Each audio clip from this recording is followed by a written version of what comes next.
Hello subscribers! The following video is my final video that I made on my iMac, and it will cover, I think, 4 videos of Genetically Modified Skeptic, me responding to all 4 at once in one video. So, I'm going to stop wasting time and just get on with this long video.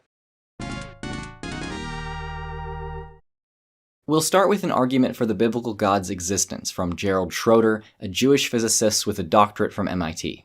If you take the trouble of going to the web and they're typing WMAP, the initials for a satellite, it's a diagram that shows the development of the universe from the creation over time. It's a timeline.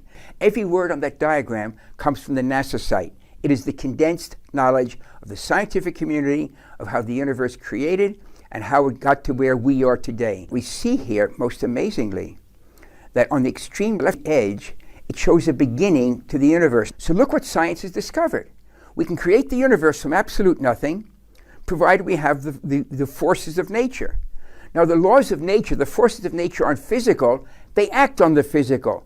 So if they create the universe, that means they predate the universe. So now we have a set of forces, we call them the laws of nature, that are not physical, that are able to act on the physical. They create the physical from absolute nothing.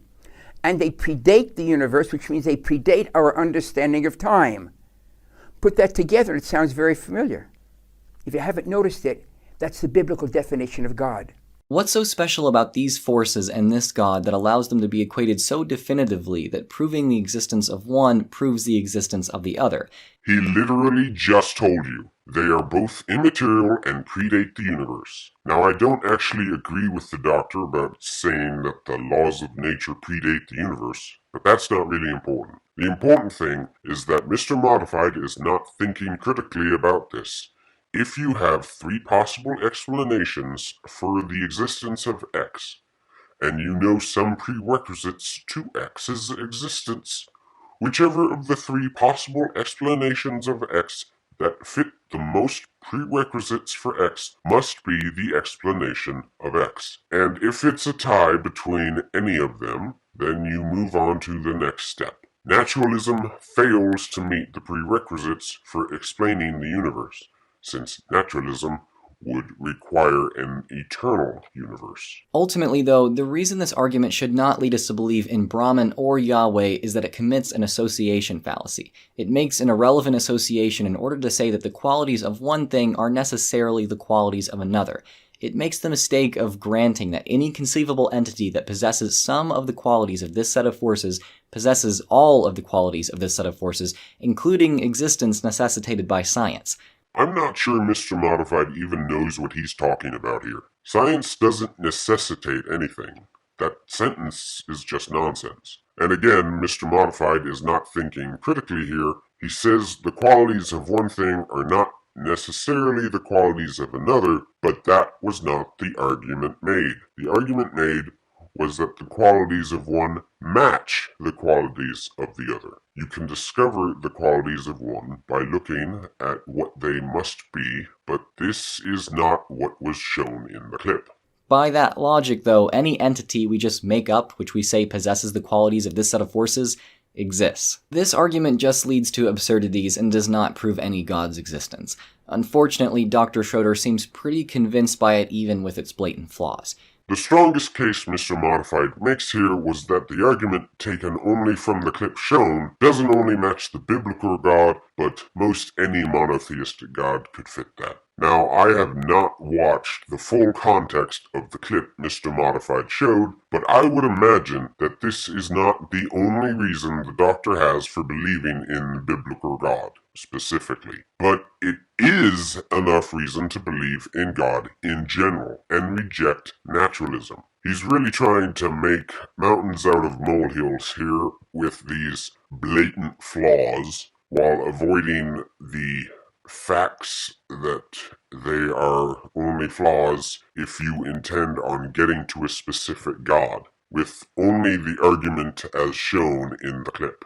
Assuming for the sake of argument that the doctor doesn't justify why the cause must be the biblical God instead of any other, this would still disprove naturalism regardless of that flaw. The next argument we'll look at is a defense of Christianity against the problem of evil, or specifically suffering. It comes from John Lennox, a well-known professor of mathematics, so not technically a scientist, sorry, at Oxford University. In case you need a refresher, the problem of evil is wrapped up in this quote from Epicurus. Is God willing to prevent evil but not able? Then he is not omnipotent. Is he able but not willing? Then he is malevolent. Is he both able and willing? Then whence cometh evil? Is he neither able nor willing? Then why call him God? First of all, it seems to me atheism doesn't solve it. It solves it in an intellectual sense, that people say, like Dawkins, the universe is just like you'd expect it to be, when at bottom there's no good, no evil, no justice, and we just have to face it. Well, if that is correct, of course, it means you've solved the problem. You've removed it in some sense, but what you haven't removed is the suffering and the pain.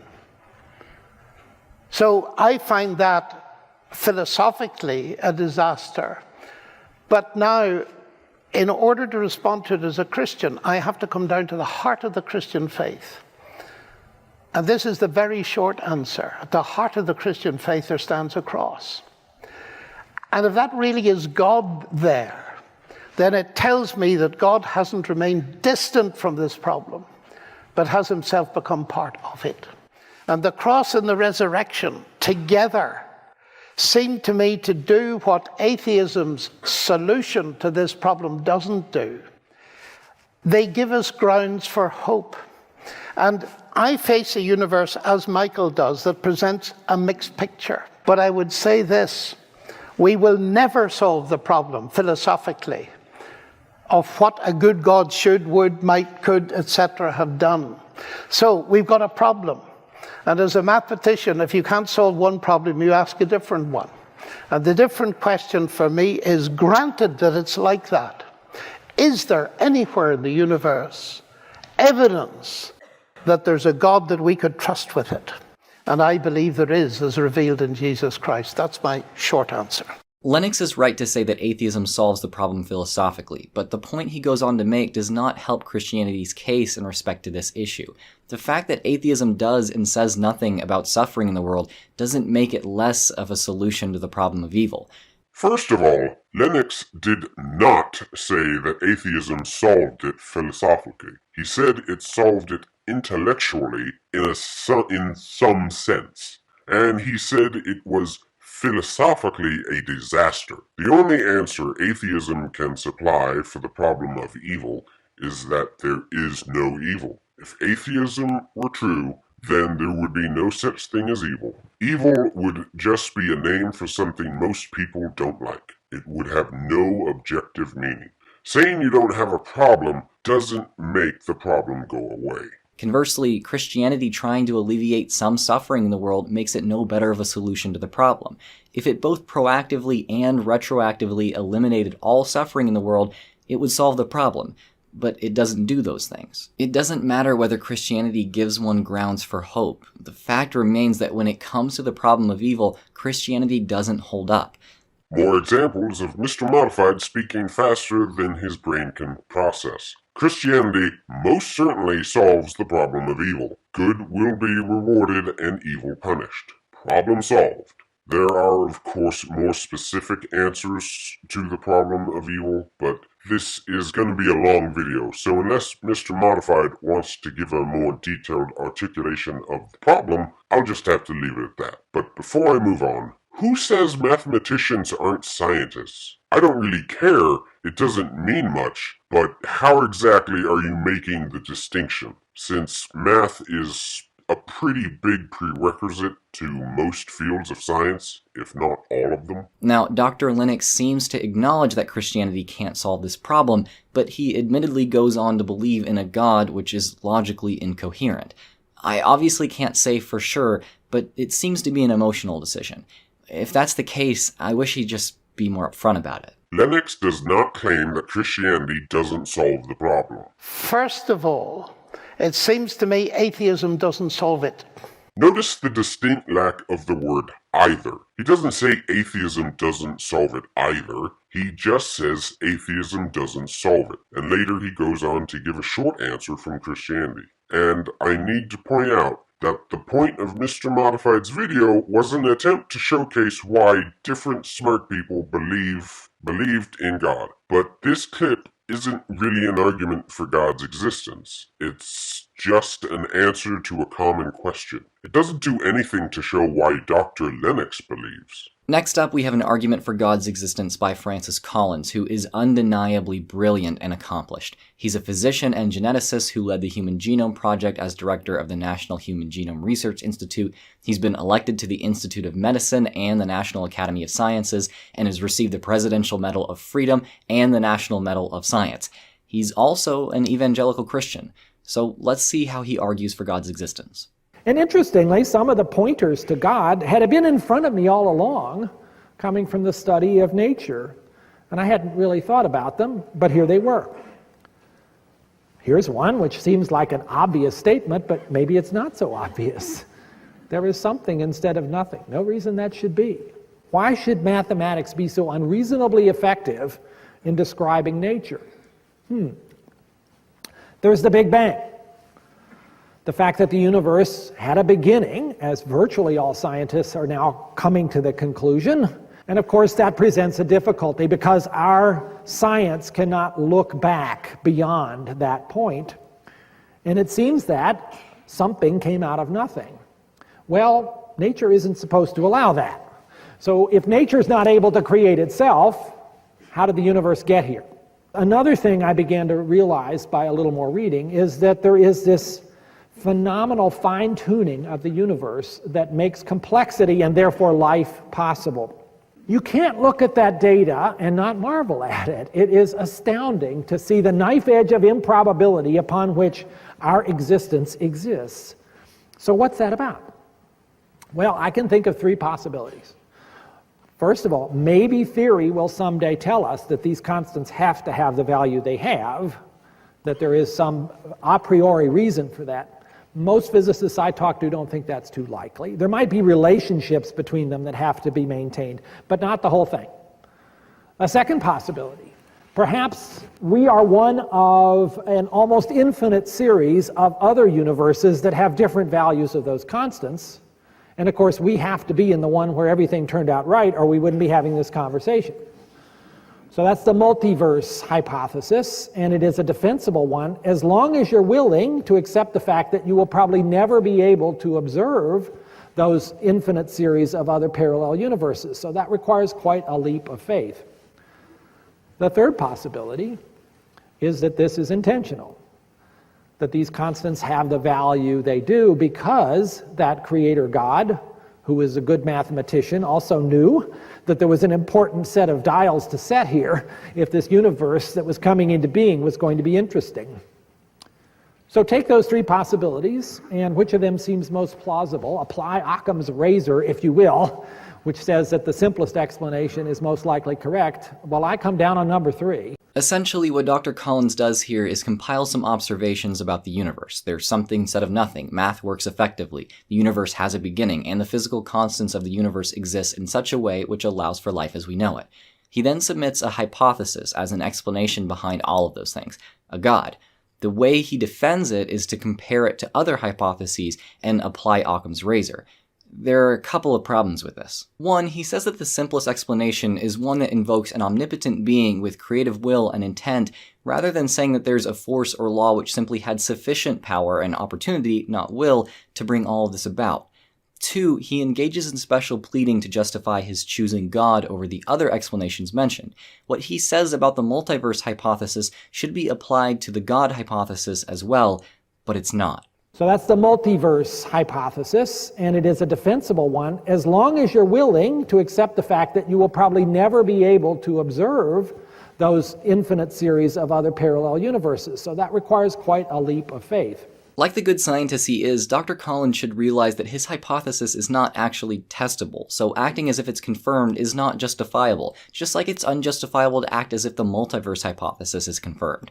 It seems that, for some reason, Dr. Collins is using different standards and methods to determine God's existence. I'm gonna have to go off script here for a bit because what I originally wrote doesn't really make sense. But anyway, we have three options on the table for the fine-tuning. One, that there's some supersedent law that somehow connects everything, and that's already unlikely. So Occam's razor is already cutting that. Two, you've got multiverse hypothesis, which theoretically solves the fine-tuning problem, but it doesn't really work with anything else. It's a very niche argument, and it's very unfalsifiable. Then you have God, and God just works. So yes, God is the more simple option, and there's my unscripted response to that. In researching for this video, I didn't just want to find ways to discredit all of these arguments. I wanted to understand why scientists believe in God at all, and I found that Dr. Collins actually sheds light on this issue. But faith in its proper perspective is really asking a different set of questions, and that's why I don't think there needs to be a conflict here. The kinds of questions that faith can help one address are more in the philosophical realm. Why are we all here? Why is there something instead of nothing? Is there a God? Isn't it clear that those aren't scientific questions and that science doesn't have much to say about them? But you either have to say, well, those are inappropriate questions and we can't discuss them, or you have to say we need something besides science to pursue some of the things that humans are curious about.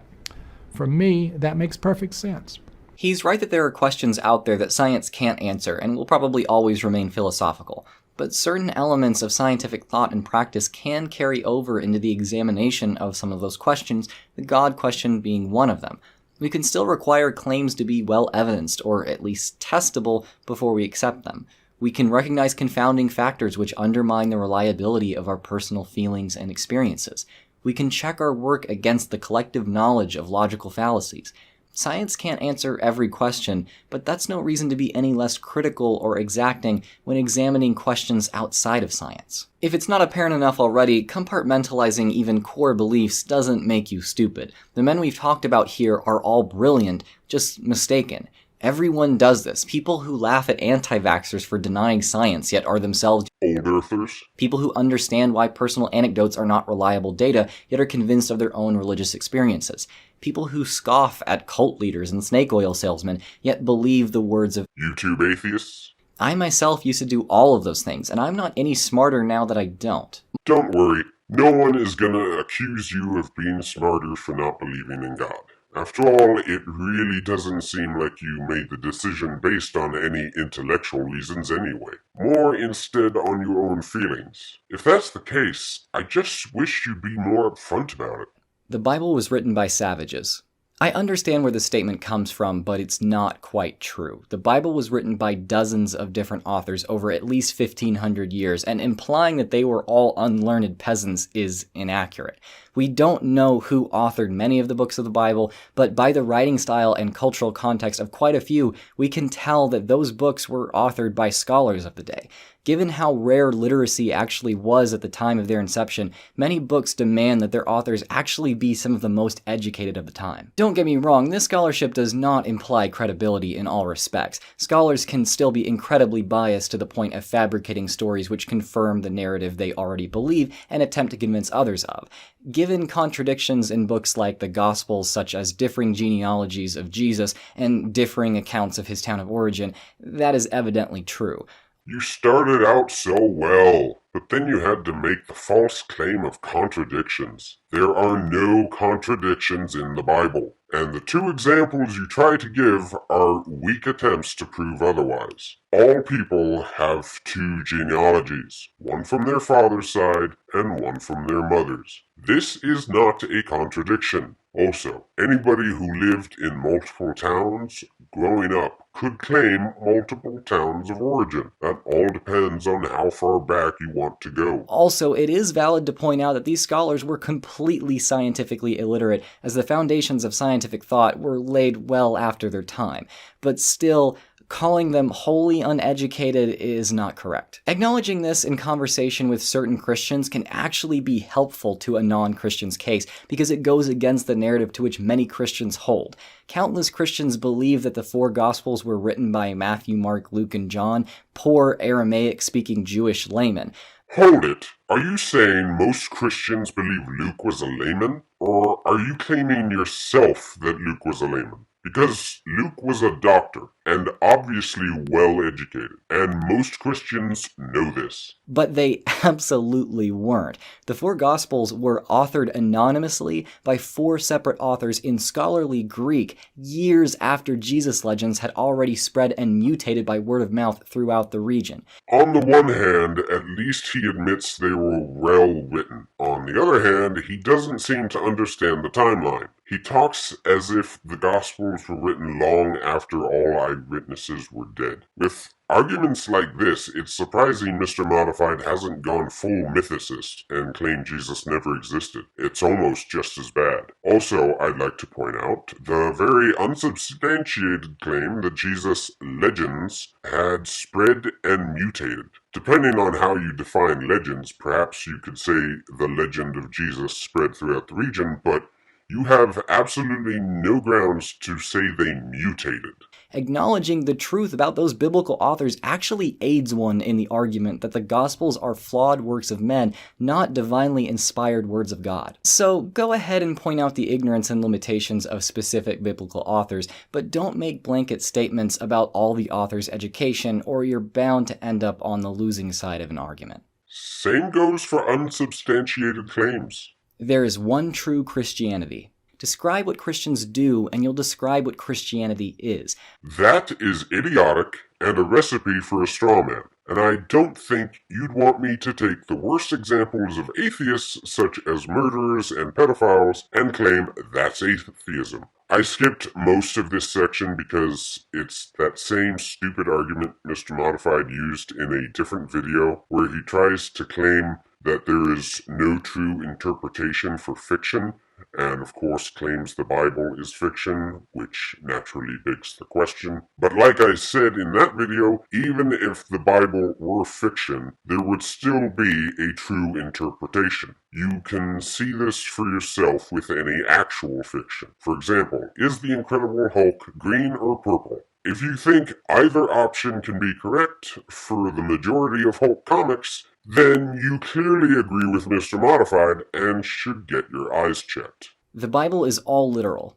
Yes, I know that plenty of Christians hide behind the excuse of, oh, that passage is just a metaphor, even though their sect believed that passage was literal until science proved a literal interpretation wrong. However, if you assert that the Bible is to be taken entirely literally, any biblically literate religious or secular person will immediately know that you're wholly ignorant of reputable biblical scholarship. Countering literalists with their own interpretations is fine, I even encourage it, but actually thinking everything in the Bible is meant literally is ignorant. That kind of literalism is based, again, on a theological understanding of Scripture, not an academic one. I think some secular people think this way because it's how Christians around them think, and the secular person never realized that idea is wrong, so they inadvertently took on that Christian theology.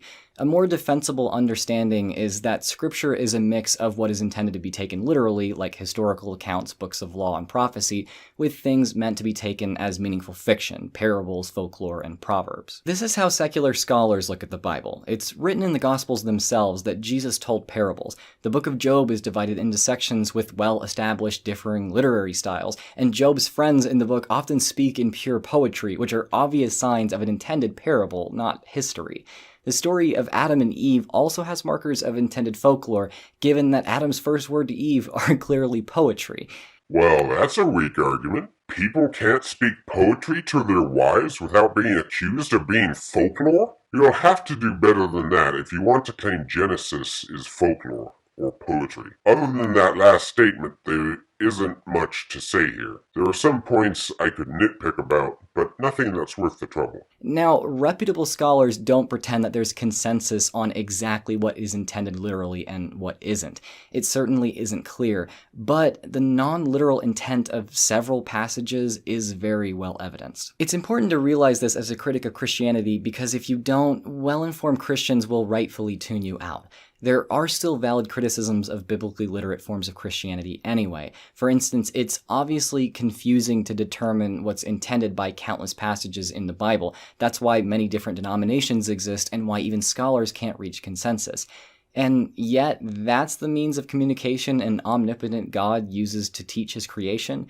We have to conclude that God either couldn't communicate more clearly than fallible human authors didn't want to, or that he had nothing to do with it in the first place. There is something very important here that needs to be said. You are not important. You are not special. There are plenty of people God revealed himself to in very tangible ways. You are not one of them. Get over it. Different denominations exist because people are different, not because of any lack of clarity. Have you seen Mr. Cosmic try to study the Bible? It's not good. People will believe what they want to believe, even if the evidence points in the other direction. Like old earthers. They believe the earth is billions of years old in spite of overwhelming evidence to the contrary. Obviously, the Bible is majorly up for interpretation, but reputable biblical scholarship acknowledges several massive complex narratives, like covenants between God and man, sacrificial intercessory atonement, and reflections on the nature of mankind, suffering, and well-being.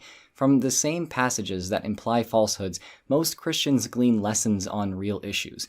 Genesis may imply a young earth, but it also discusses the imperfect nature of man as well as the implications of ignorance and knowledge. Job may imply that the earth has corners, but it also contemplates the problem of evil. Now, obviously, the genetically modified skeptic is majorly up for interpretation. Some people say he's an atheist trying to convert non-atheists into his fold. Others say he's a Christian pretending to be an atheist in order to satire atheist lines of thought. But, wait, what was I talking about? The Bible does contain commands which have historically subjugated women and allowed slavery, and many of its stories imply that humankind is trash worthy of eternal punishment for helplessly expressing its own nature. That nature that we're helplessly expressing is a nature of rebellion. We are rebelling against the one omnibenevolent God who created us. In other words, we are rebelling against goodness itself. So yes, we deserve eternal punishment. And compared to goodness personified, we are trash. Commands that have subjugated women? Okay, husbands, you're not allowed to love your wives because apparently it subjugates women. But don't worry, because apparently the death penalty for rape also subjugates women, so have fun. This is clearly an association fallacy where Mr. Modified is trying to blame the Bible for the actions of people who take it out of context to justify some wrong they have done. This would be like if I said evolution contains the idea that crippled people should be killed for the good of the species because eugenics. Except, of course, that in that case the argument works a lot better, at least when articulated well. And what exactly is wrong with slavery in the first place? Not what's wrong with certain things done to slaves, but what is wrong with slavery itself. The only argument against slavery that doesn't rely on equating the moral actions taken against the slaves with the moral ontology of slavery itself is that somehow humans have some intrinsic value which precludes them from being owned by another person. But the only real way you can say humans have intrinsic value is to say that they are created in the image of God, which of course presumes God's existence, and even then it doesn't get you to slavery bad. How would it be wrong for one person to willingly become the property of another? And if it is, then who's at fault when they both agreed? But it also contains messages that many, if not most, take to be those of selflessness, charity, and love. Countless people learn these values through these stories as kids, and there's a strong case to be made that the biblical authors intended as much. Yes, you definitely can get those same values outside of the Bible, and many Christians don't even seem to hold those values at all anyway. Regardless, acknowledging all of this is necessary to giving nuanced, effective criticism of Christian ideas. Bravo! I've got no complaints here. Atheists lose faith because of hardship. This is such a ridiculous trope which religious media loves to propagate. Look at the antagonist of the movie God's Not Dead and the protagonist of the TV show God Friended Me. One disbelieves because his wife died, and the other disbelieves because his mom died. This insinuates that atheists only disbelieve for terrible emotional reasons, and that the whole atheists hate God idea has merit. Christian movies generally suck. Everybody knows this. In case you couldn't tell by his shirt changing, we're looking at a different video with a similar format. The previous one was about atheist tropes, and this one is about Christian tropes. Atheists who deconverted were never truly religious. If I, with my 20 years of incredible devotion to Christianity, my strict practice, and my personal relationship with Jesus Christ was not a true Christian, then no one is. The atheist community is filled with and led by people who were once extremely religious. Matt Dillahunty was a faithful Southern Baptist who deconverted during seminary. Seth Andrews was one of the most devoted and successful Christian radio broadcasters in the world before deconverting. The entire community is dominated by voices of those who were once more religious than most. A huge problem with this statement is that it's both a no true Scotsman and unfalsifiable. It touts a definition of religious that is meant to exclude counterexamples, and it's completely impossible to prove wrong. Did you notice the bait and switch there? He equivocates never being religious with never being Christian. You can be religious without being a Christian, and you can claim your religion is Christian without actually being a Christian. And people who say you were never a true Christian have reasons for that belief. So it's not a no true Scotsman. Although it may actually be unfalsifiable, the doctrine of once saved, always saved is a topic of debate, since the only evidence we have of someone's salvation is their word and their fruit. Atheists have just never studied X religion. I understand where this comes from because if you're convinced of a certain idea, you assume others would also be convinced given the same information. What we have to acknowledge, though, is that someone can be acutely aware of a belief system and the information it relies upon without actually accepting it. For example, I have a minor in Bible from a Christian university, I've read through the Bible multiple times, I've extensively studied various denominations, and I've studied the Bible since childhood, even going as far as competing in Bible knowledge tournaments. Yet still, people assume that I don't think the Bible is the Word of God because I've never read it. The reality is that I don't think it's the Word of God because I have. The same goes for other religions. People say, you're not a Muslim because you've never studied the Quran. Yes, I have. They'll say you're not a Buddhist because you've never studied Buddhism. Again, yes, I have. For every religion out there, there's a non-believer who has studied it extensively and still does not believe. Two great examples are Bart Ehrman for Christianity and Abdullah Samir for Islam. I understand that it can be difficult to accept that someone might have studied your ideas extensively, be in their right mind, and still have reason to reject them, because that suggests that your ideas are flawed. But that's not an excuse to egotistically assume or assert the ignorance of someone with which you disagree. Such an assumption is especially problematic because atheists are typically more religiously literate than religious people. A Pew poll from 2010 suggests that atheists and agnostics are actually the most religiously literate group in the United States.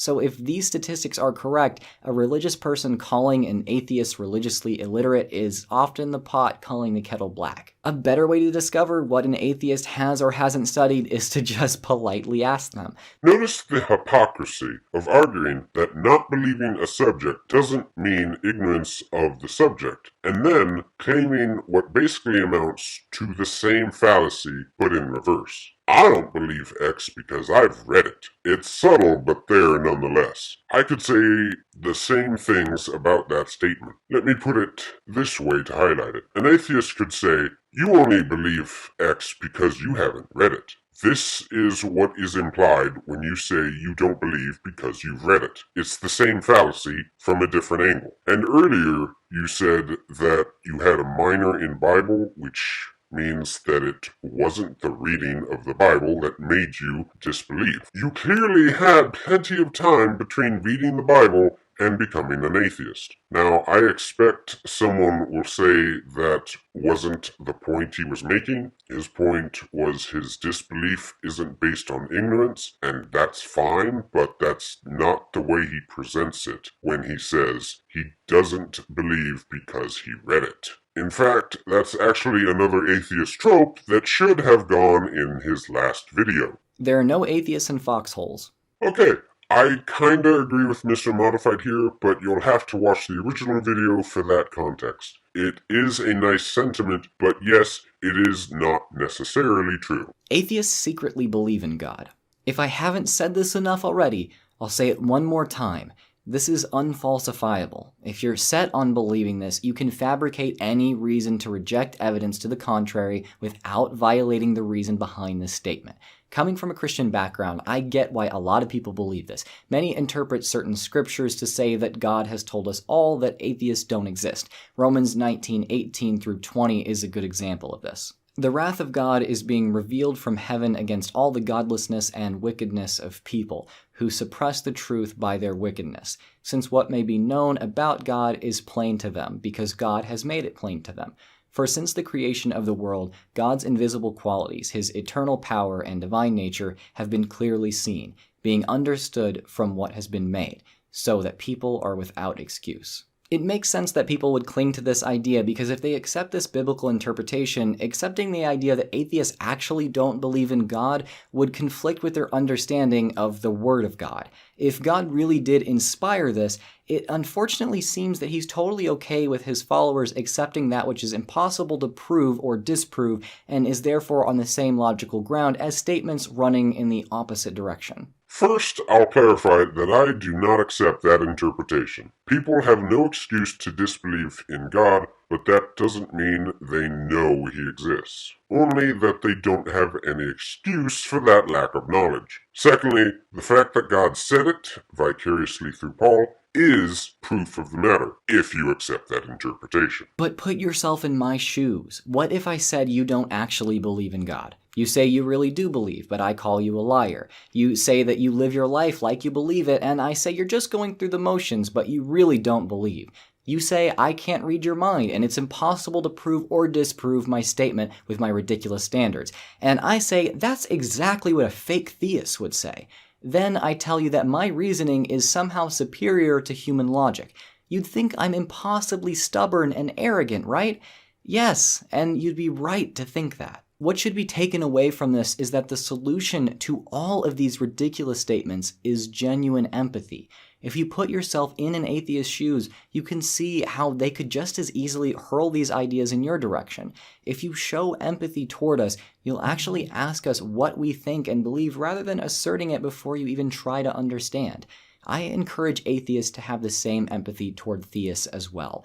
I half agree with this, but there's a huge difference between a Calvinist believing you know God exists because God said you know God exists, and you saying we know he doesn't exist because reasons. This next video is the last one, and also the longest. It's Mr. Modified responding to a PragerU video about the gender of God. God is and should be represented as male, so I thought it'd be appropriate for a certain friend of mine to help me out with this response. Dr. Hector Garcia is a psychologist who quite literally wrote the book on why the Abrahamic God is male, and he's here to set things straight. Doc, go ahead and take it away for us. Thanks, Drew. As you'll see shortly, I don't disagree that the biblical God is represented as male. I disagree with Prager on why that is. So as Drew guides us through this video, I'll chime in whenever I can to show how evolutionary psychology explains the biblical God better than Prager does. One of the criticisms many people make against the Bible is that it depicts God in male terms. The most obvious example is God is referred to as he. Why did the Bible do this? Well, here's the answer. Because the Bible is preoccupied with making a kinder, less violent, more just world. If you share these goals, and I suspect you do, then you'll have to agree the Bible made the right decision. Are you regretting watching this yet? No? Okay, I'll keep going then. It's funny how reading the Bible from a theological perspective predicated on devotion gives you a very different take than studying it academically. If we lean away from theology and apply the scrutiny of science, history, and current affairs on Prager's claims Which haven't even been explained yet before you just had to chime in. At least let the man explain what he means before you try and correct him. We see that they couldn't be more misleading. First, nations in which masculine gods hold the largest place in society are typically the most violent and the most oppressive, and the level of that god's purported masculinity is associated with how violent and oppressive those societies are. ISIS, after all, worships a highly masculine god. Let's take a moment to explore why. The Bible was written by warlords of the biblical era, In that era, where the masculine God of the Bible held his most central role in daily life, was so incredibly violent that, let's just say, I would not want to have lived there. The only thing keeping one tribe from hacking the rival tribe to pieces was its ability to do so. The God of the Bible was invented to serve those times. In fact, Exodus states this plainly: the Lord is a man of war. And so even a casual read of the Bible reveals that its God was hardly an ambassador for world peace and justice, but one that embodied the morality of a tribal warlord. Critically, his moral dicta rarely extended beyond his insular tribe. And for everyone else, for the world, as Prager argues, not kindness, but cruelty. Not less violence, but slaughter. Not justice, but oppression, as we will unpack in just a moment. So we see here a big problem with interrupting Prager's video before it had a chance to explain anything. He makes the claim that men are violent, so God, being masculine, is counterproductive to a good society. But Prager covers that later in the video. Men are violent, so they need a male role model who is just and merciful. Then he shows his ignorance, and Mr. Modified's as well, since it's his channel, when he says the Bible was written by warlords of the day. You can make that claim about Joshua if you want, and even some of Psalms, but the vast majority of the Bible was not written by anyone who could be called a warlord. And if you want to say the majority of the Bible authors are anonymous, then you still couldn't make the claim that they were warlords. And I believe there is some cognitive dissonance here. He thinks God was invented by Israel to help them conquer the land of Canaan. But then how did they actually conquer if God was just an invention? We're talking about a time when they were a bunch of nomads who were escaped slaves wandering the wilderness for 40 years. They didn't have superior weapons or training. Maybe you could say they had superior numbers, but even if that were true, that wouldn't mean much in the face of chariots and war experience. The only real advantage you could say they had was the blessing of God. Now, in saying that God wasn't an ambassador for world peace and justice, first I have to remind you that the Canaanites were wicked people who sacrificed their babies. They got justice. And second, I would point you to a certain movie. I think the movie was called Hero, starring Jet Li, where this warlord tries to conquer China, and Jet Li tries to stop him, but in the end realizes that this warlord he tried to kill was bringing all China under one banner, and decided that would have been more peaceful in the long run. Before I explain, however, I need to add an obvious caveat. The God of the Bible is neither male nor female. God transcends gender. What I'm talking about here is why God is depicted in male terms in the Bible. Gender-wise, the Bible had three choices: masculine, he; feminine, she; or neuter, it. We can readily rule out neuter. For one thing, neuter nouns don't exist in Hebrew, the language of the Old Testament, which, after all, first introduced this God to us. For another, the biblical God is a personal God, to whom we can and must relate, and we cannot relate to, let alone obey or love, an it. I think I'm cutting in here just to break up the video. Let's keep. Aside from the language issue, the Bible depicts God in masculine terms because, 1, the Hebrew Bible's primary concern is making a good world. 2, a good world can only be achieved by making good people. And 3, the people who commit nearly all the world's violence are males. Therefore, it is in both men's and women's interests to depict God in the masculine. Here's why. Without a father or some other male rule giver, young men are likely to do great harm. If there is no male authority figure to give a growing boy rules, it is very difficult for him to control his wilder impulses. Prager is partly correct here. Across the world's pantheon of supernatural beings, alpha male gods were invented in an effort to establish order, particularly among testosterone-filled men. The God of the Bible is no exception. Submitting to the alpha male is an ancient evolutionary impulse, that reflects our long history as social primates living in dominance hierarchies. We see something similar in the robust chimpanzee. If there's an exceptionally powerful alpha male, lesser males keep the peace because they fear the violent costs of challenging his position. This is surely why the God of the Bible is described as being so incredibly violent. In the Bible, he's directly described as having killed nearly 2.5 million people, and in Numbers, nearly 15,000 for complaining about his killing. In a moment, we'll get into some specific examples of how the biblical God's maleness creates a dangerous, tribalistic morality designed for violence against one's neighbor. Didn't they say something earlier about not being theological but academic? Well, maybe you can see now that it is impossible to talk about God even when you assume he doesn't exist in order to prove your point without being theological about it. If you discuss God, then you are discussing theology.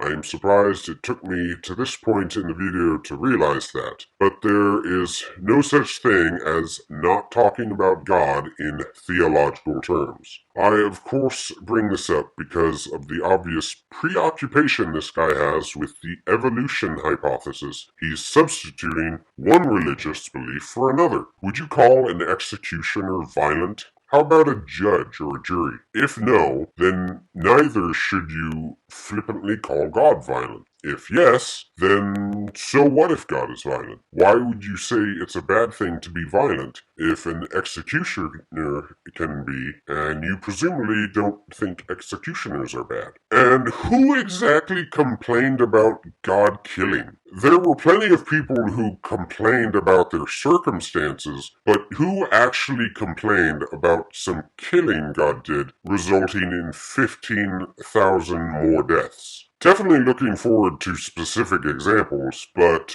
who is your neighbor? As President Barack Obama told an audience in 2008, children who grow up without a father are 5 times more likely to live in poverty and commit crime, 9 times more likely to drop out of school, and 20 times more likely to end up in prison.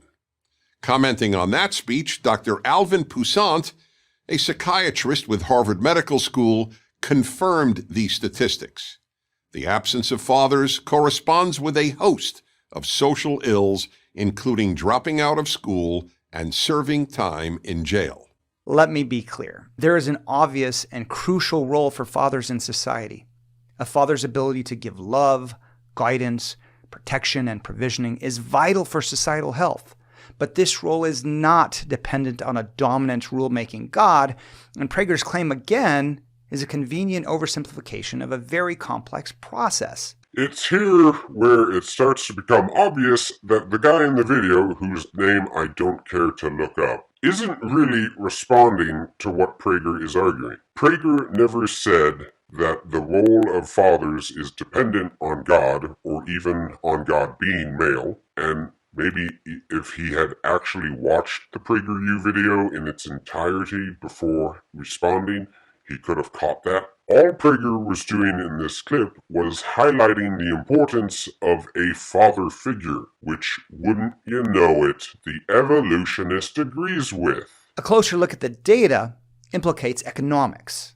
Unwed mothers often do not have the benefit of a spouse's income, which makes them more vulnerable to poverty, living in bad neighborhoods, with few opportunities for advancement, social pressures that actually trigger sons to take alternate strategies, such as crime, to attain resources, to attain status, and even mates. The fact is that nations like Denmark, Sweden, Norway are among the highest for unwed mothers, and they're also among the safest countries in the whole world, with the lowest rates of crime. Why is that? Partly because these nations provide the best social services for women, paid maternity leave, childcare services, not to mention free college education, that not only keep single mothers out of poverty, but provide their sons a path to eventually provide for their own families and to contribute to society. And it's no coincidence that those countries also tend to be the least religious. To understand this connection, let's consider a lesson from biology. This is a huge red herring. It sounds like it rebuts Prager, but it actually agrees with Prager. Basically, he's saying Prager's right, but we can prevent some of the social ills by taking care of the fatherless, and guess what? That's exactly what God prescribed in the Old Testament. Male mammals compete for reproduction, and one way is by guarding their mates to ensure that their genes, and not their competitors', make it to the next generation. Now, because scripture is almost universally written by male primates, it tends to privilege male reproductive interests and codify mate guarding. The result is rules that keep women financially dependent on men, affording men greater ability to mate guard. This is why in the most religious societies we have the least amount of the social services that I just mentioned, and women's right to own property or inherit money, to work, to drive, or even leave the home unchaperoned are highly restricted. All of this actually creates the conditions for greater violence among males born to unwed mothers because those laws ensure a difficult, if not impossible, financial situations for unwed mothers and their sons. Now he's equivocating Islam with Christianity. Other than that, this part feels a little too complicated for me to do a good job responding to. I could mention that women could own land in ancient Israel, but that's the exception, not the rule, so it would come off as a pretty weak argument. But I will say that the family name was important, and if men and women were interchangeable in respects with who owned the property and whose name got passed on, then it would just be a confusing mess, and much harder to trace genealogies, which is pretty important if you know your Bible. In other words, if one's primary goal is a good world, specifically a world with far less murder, child abuse, theft, and rape, a God depicted in masculine terms, a father in heaven, not a goddess, a mother in heaven, must be the source of moral commands such as do not murder and do not steal. It's time to dig into some serious irony. According to Prager, not only does the biblical God apparently attempt to discourage murder, child abuse, theft, and rape, but his masculinity aids in that endeavor. I think that some of Dr. Garcia's examples of God's maleness creating dangerous tribalism and moral hypocrisy might be relevant here. Let's start with God's commandment that thou shalt not kill. On the face of it, this is morally intuitive and sensible, but it really means thou shalt not kill members of your in-group. Murdering others was fair game.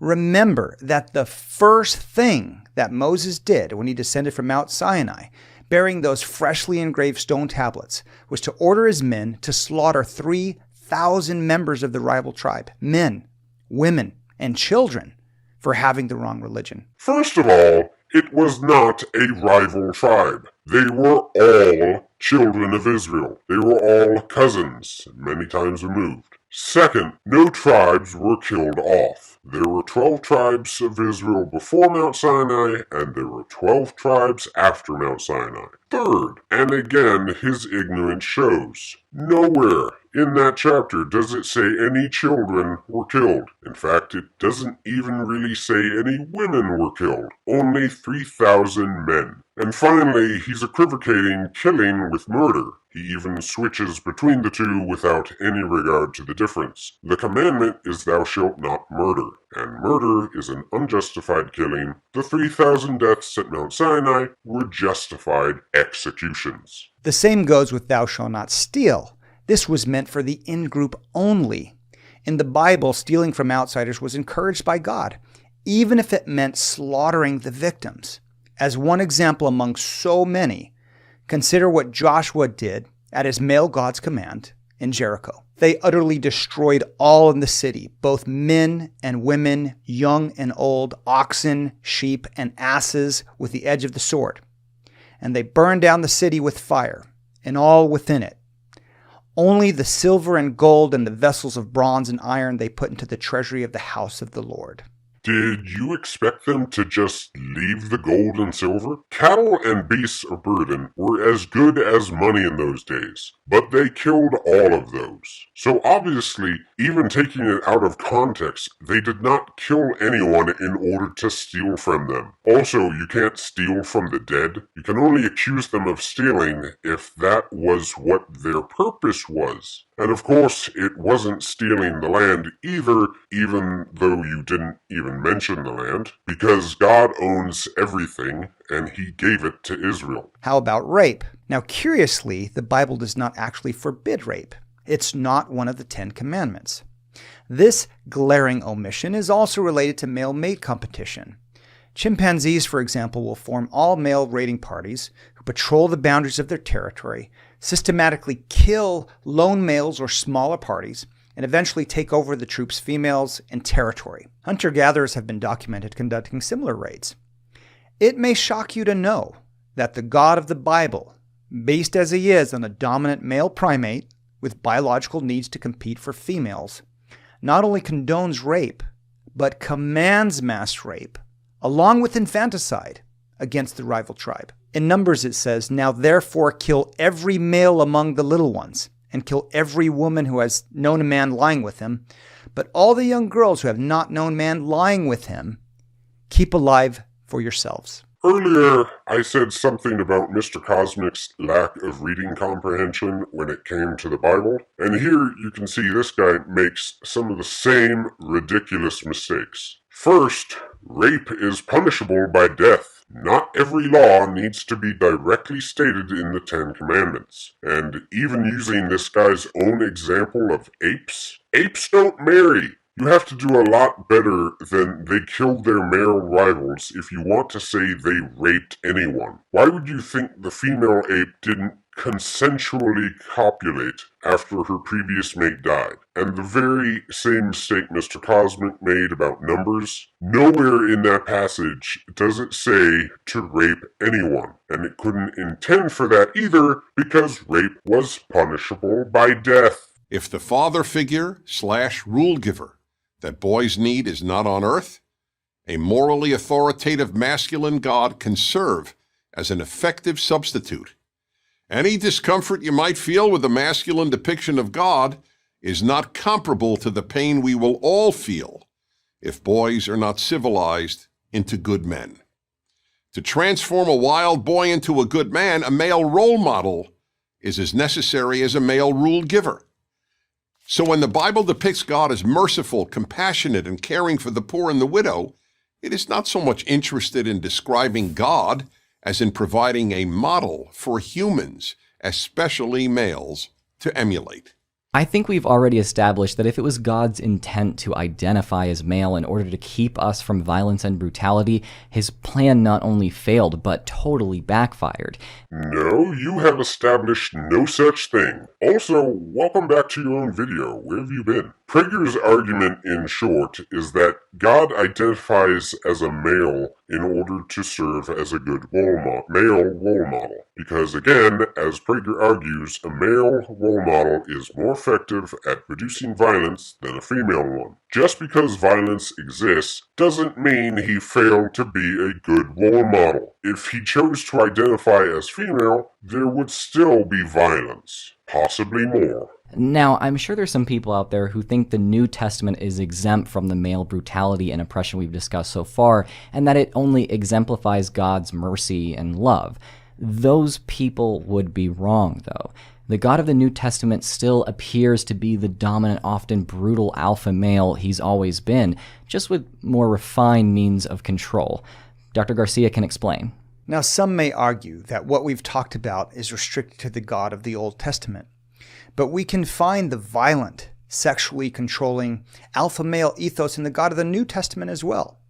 For example, both Paul and Mark warn that any city that doesn't receive the followers of Christ will be destroyed in a manner even more savage than that of Sodom and Gomorrah. No, they don't. Read the actual verse you put on screen. It says, "in the day of judgment." It's talking about the people of the city, not the city. Look, I'm glad you recognize that Jesus is the very same God from the Old Testament, but learn to read. And in Corinthians, women are commanded by Paul to be silent in church and to obey men. It is a shame for women to speak in church. And per Paul, Jesus is even described as requiring virgins. And so quickly after the last one, learn to read. You'll notice whenever the verse doesn't say what they claim it says, they don't actually show the verse. I think this might be because Mr. Modified knows better than his guest, but doesn't want to contradict him. Or it could be that he only puts up verses that got quoted. That also makes sense. As for the women in church, that was Paul speaking. He didn't say God does not allow women to speak in church. Paul doesn't allow women to speak in church. And there is, of course, a lot of cultural context to go with this, but as for the argument being presented, it fails to establish this as a command from God for all people. If God were depicted as female, young men would deem traits such as compassion, mercy, and care for the downtrodden as feminine, and would not identify with them. But if God, their Father in heaven, who is strong, on occasion even a warrior, cares for the poor, and loves justice, mercy, and kindness, then these traits are also masculine and to be emulated.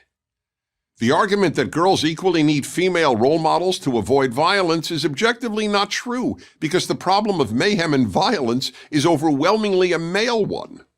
Of course, girls need female role models, but not to avoid violence. And, like boys, girls are more likely to obey a male authority figure. A report released by the Minnesota Psychological Association concluded, in a study of female inmates, more than half came from a father-absent home. As Dr. Garcia has already stated, positive male role models are important, but criminality, even when correlated to the lack of a father figure, isn't necessarily caused by a simple lack of a male rule giver, whether that rule giver is a human or a god. The way that this video implies that the biblical God's way is the only way to live peacefully and successfully is laughable. How absurd it is that someone would advocate for subservience to this primitive idea when evidence makes clear that, as a global society, we don't need him to succeed. When we steer away from tribalism and equality and toward equal rights and evidence-based political and economic policies, we all do better. Demanding that this God's rules be followed and insisting that his maleness is entirely beneficial to humanity holds us back from that. If only Prager understood how his brain evolved to submit to his alpha god, regardless of whether or not that god really exists or commands what's best for those outside his tribe. It is therefore ironic that some women are attempting to render the God of Western religious morality less masculine, because if their goal is achieved, it is women who will suffer most from lawless males. We have too many absent fathers on earth to begin to even entertain the thought of having no father in heaven. This is probably the worst of Prager's falsehoods, and it's an old con. Protection in exchange for resources. If you obey the dominant male god in all the ways that he demands you be subservient to men, as it says in Colossians, wives, submit yourself unto your husbands as is fit the Lord, you will be safe. So, Mr. Modified argument boils down to correlation does not equal causation. And there might be some truth to that, but what's the alternative? Nowhere in this video do either of them make a case for why a female god would be a better role model, which means their entire argument goes nowhere. The other guy doesn't seem to know what a con is, but he gives no case for how the Bible is some sort of protection racket. He just asserts it and then affirms the consequent. And he claims a falsehood, but never justifies that claim. Again, the most religious societies are typically where violence against women is most tolerated, and even dictated, from spousal abuse to female genital mutilation to acid attacks to honor killings to witch hunts. And this sacralized violence is driven by male reproductive imperatives, as one example among so many.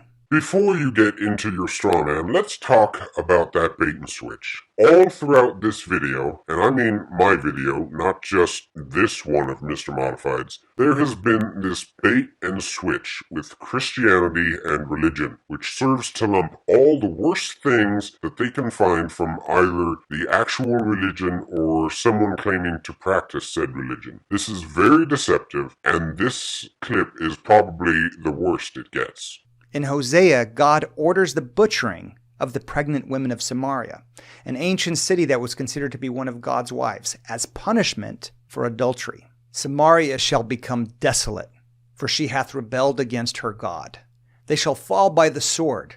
Their infants shall be dashed in pieces, and their women with child shall be ripped up. First of all, he's not ordering anything. Learn to read.